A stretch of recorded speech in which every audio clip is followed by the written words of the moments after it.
Hey everyone. So, I knew the time would come where I was told I have to get comfortable speaking to others or being on camera.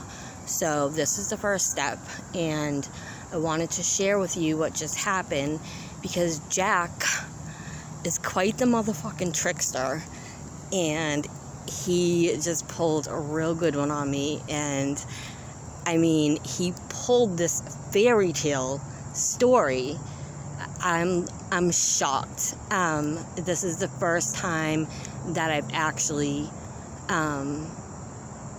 channeled someone else for somebody in person with no tools, just me. And it was, Jack, you motherfucker, I can't stop laughing. This story is like too good to be true. I wanted to cry. I love this guy. He's the sweetest doll.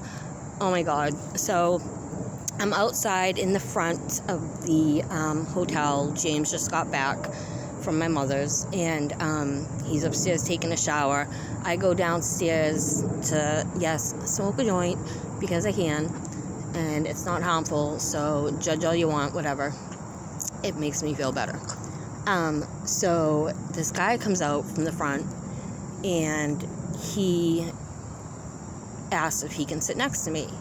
So I obviously say sure, and he wants to smoke a cigarette. So we start talking, and he starts telling me that he's out here for some Salvatore funeral. Someone that he knew that put him in his will. So he was out here on behalf of the will, and in the will it was the wife or girlfriend wife, and then him. And the reason why he put him in the will is because way back in the day he helped make him like $90 million, because he's like a music electronically just plugged in, like he can just make music or something like that, or that's what I got from it. And as he's telling me this, I start feeling this overwhelming happiness, and I'm hearing, please tell him that he deserves this, that this is the least I could do. So I stop him mid-sentence, and I explain to him I'm a psychic medium, and he wasn't really sure what those are, and I explained what I do and how I can speak to those who have crossed over and give messages. And so I told him that the Salvatore guy is spirit's with us right now, and that he wants him to know how proud he is and that he deserves nothing but the best. And so the guy continues to tell me his story, and I said, you're not telling me this story for no reason. You're telling me because he's here, and he wants you to know that he's here, and that he supports you, and that he's very happy for you. It turns out that his friend Salvatore was, he overdosed on some shit that was sent to him from someone in California, and there's an ongoing case going on right now where him and the wife are part of it, where they took the person who supplied it to court for his death, which awesome, exciting. So, and before he even told me all this, he had said that he was here in a motel, that somebody paid for the room. So, and I know I'm going like backwards, this is crazy, but I had initially, this is how we started the conversation, is that I offered to pay for another few more days for him to stay here, because if he didn't have the funds, I wanted to help him out. And I had done this not even based on his backstory. I had not even known anything about this man. I just was guided to do it. Something just said, it's okay, just do it. And I can't even believe this. So anyways, so they're a part of this case. He's going to be awarded I don't even want to say how much money, because it's not my place. And the Salvatore who crossed over was the same way. He felt that, it's nobody's business. So anyways, on with the fairy tale. So he starts to tell me, you know, that they're going to get all this money and that they're going to get a place in Lake Tahoe in Utah, and it'll be like their summer home or their getaway home, because he's going to be with his friend's wife now. Like, they're going to be together and be happy and be a couple and take care of each other. And I was blown away. I mean, my God, that is a fucking love story. And for Salvatore, I mean, for you to want that, that's, God, it just speaks volumes. It breaks my heart. Anyways.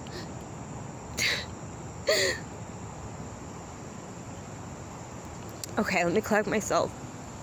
So, we go on, and he, I don't even know how we go on to it, but he, out of nowhere, says that he's a Kennedy, that he's one of, you know, the real Kennedys, that he was named after a Kennedy that came before John Jack, actually, during the Civil War, and he said his name was Schroeder Buford. So I tried to look it up online, and then I tried like the name with Civil War, and he was so sure of himself, and I believed him. And so in my mind, I asked Jack, what am I not looking up that can prove or show him or something that, like, I need you to validate that his story for him in a way that I'll only know. So he said, add Kennedy to the last name.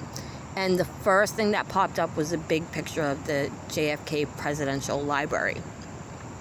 And I showed the guy immediately. I'm like, I said, I don't even have to dig. Like, I said, this is what JFK does. I had told him, after he told me he was a Kennedy, I told him that I actually have been channeling JFK over the last year, in that it's funny that, you know, he's telling me this, because he's somebody that I speak to quite often. So we look it up, and the presidential thing comes up right away. So I show him, and I said, he just validated it for me. You're absolutely right, and this is amazing. Like, can't even believe, like I'm like, he's playing a joke on me. Like, you know, I'm fucking speechless, Jack, you motherfucker. Oh, the victory parade we're gonna have in Davis Square, me and Johnny Boy. I can't fucking wait. I'm gonna be DJing the hell out of that shit. Anyways, so yes, we exchanged numbers, and hopefully once I get the car to the mechanic tomorrow, I'll have it on Monday. They're actually going to be staying in Lawrence, because the wife lives in Lawrence and she's got a home. And the only part of the stipulation, I think, was he can't adopt his children, which is fine. You know what I mean? That's needless to say. That doesn't take away from the love story that they're about to go and create, or that they're in the process creating, and now I get to be a part of it. So he wants me to, you know, be a kind of like out and about errand runner when I get the car back this week. And, you know, because he's in the spot where he's in a hotel. He doesn't really have a place to stay yet. And, so I told him he's supposed to check out on Monday. And I told him that we will extend it a few more days. I will go down with him. We'll get him all set up, and he will be good. And he absolutely said yes, and I'm so glad I'm doing this for him. And it turns out that he won't really be, you know, waiting for too long, because their settlement from his death should be going through soon. And you know, and I told him, no rush. It is what it is. Like, this is the least I can do. At least I'm in a position right now where I can financially do something good for some person who's so amazing. And I told him I said to the guy, I said, you just told me the most beautifulest fairy tale I've ever heard. And he said, really? His face lit up and he said, I need to go look up what fairy tale means. He didn't even know what it means. He's the sweetest guy ever. God take care of him. Bless his soul. Anyways, so he has full intentions of paying me back, and I don't even care if he does or if he doesn't. It's about the moral of the story, people. And I think we're going to end this with that big motherfucking mob. Mother of all bombs. Jackie Boy said, it's fucking time to go. Let the floodgates open. The Mockingjay has sung her song. I love you, boys. I'll see you soon, John. You can't say no now. Haha.